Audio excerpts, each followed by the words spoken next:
Good morning 7th class. हमारा chapter चल रहा है lesson number 12 life in the desert.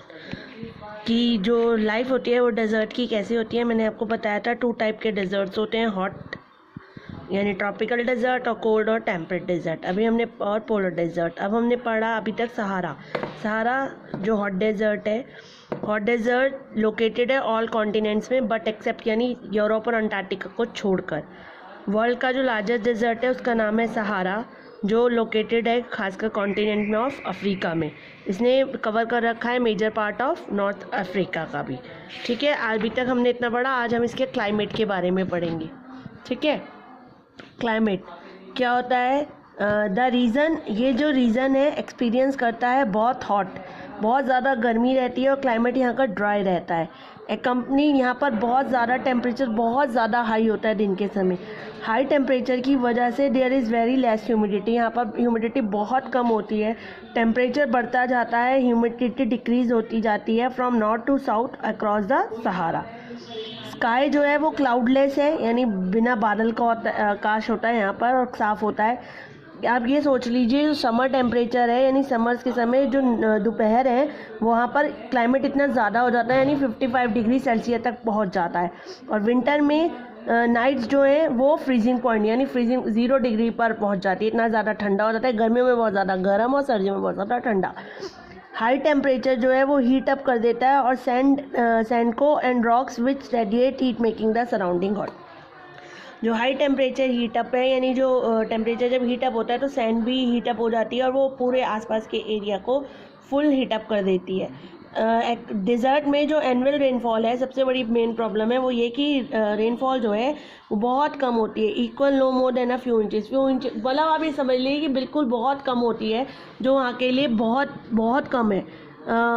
Some areas में तो और कुछ एरियाज़ तो ऐसे हैं जहाँ पर फॉल एंड ओवर ड्रॉट ही बढ़ता रहता है क्योंकि वहाँ पर बारिश होती ही नहीं है, बिल्कुल सूखा पड़ जाता है। अब आता है फ्लोरा एंड फौना।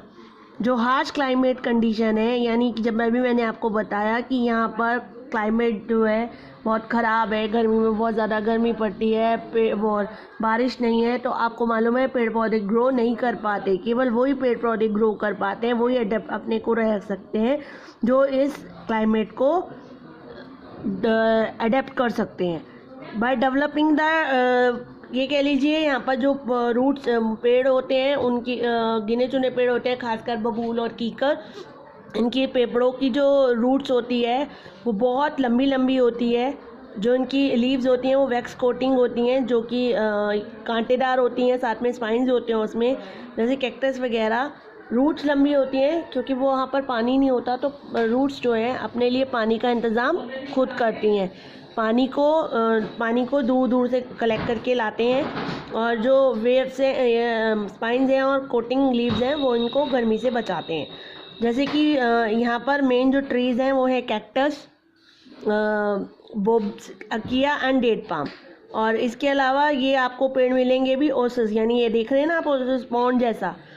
यहाँ पर एनिमल्स भी वही मिलते हैं जो बिना पानी के लंबे समय तक रह सकते हैं। इनकी खाल ऐसी होती है जो उसको गर्मी से बचाते हैं और सर्दी से बचाते हैं, जैसे hyena, fox, camels, lizard, snakes, scorpion.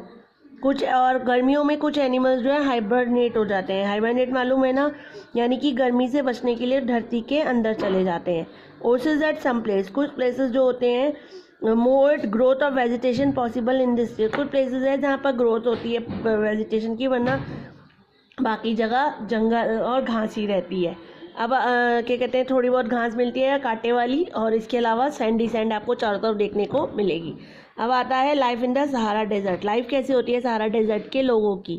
Sahara desert जो है बहुत ही एक्सट्रीम क्लाइमेट होता है यहाँ का। तो यहाँ पर पीपल फ्रॉम ऐसा नहीं है कि मतलब अनहैबिटेड कॉन्टिनेंट है अंटार्कटिका की तरह। इस कॉन्टिनेंट पर लोग तो रहते हैं, पर वही लोग रहते हैं जो इस एरिया को वही पेड़ पौधों की तरह, उन्हीं वेजिटेशन की तरह जो इस मौसम को, इस क्लाइमेट को अडॉप्ट कर सकते हैं। जहाँ पर जो मेन 2 प्रोमिनेंट नोमैडिक ट्राइब्स हैं, जो मेन लोग हैं वो हैं ब्योडोनीज और ट्रोगर्स। ट्रोगर्स और ब्योडोनीज 2 ट्राइब्स हैं इन सहारा में, जो और सब सहारा रीजन में लिव करती है।